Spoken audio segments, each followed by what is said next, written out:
আলোচনা করব সেটা হলো করাপশন পারসেপশন ইন্ডেক্স 2023।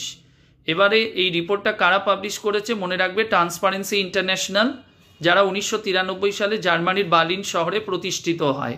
আর এবছরে 180খানা দেশের মধ্যে এই র্যাঙ্কটা পাবলিশ করা হয় এবং এই র্যাঙ্কটা ডিপেন্ড করে একটা স্কোরের উপরে, অর্থাৎ যারা 0 পায় তারা হাইলি করাপ্টেড, যারা 100 পায় তারা হলো সবচেয়ে ক্লিন কান্ট্রি।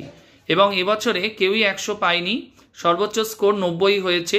সেটা ডেনমার্ক 1 নম্বরের স্থানে ছিল, 2 নম্বরে হলো ফিনল্যান্ড 87 স্কোর করেছে, থার্ড পজিশনে নিউজিল্যান্ড 85 স্কোর করে, আর ইন্ডিয়ার স্কোর ছিল 39, ইন্ডিয়ার পজিশন হলো 93 স্থানে। আর এর সঙ্গে আরও 3টে দেশ আছে একই স্কোর করেছে, তারা হলো লেসোথো, মালদ্বীপ এবং কাজাকিস্তান।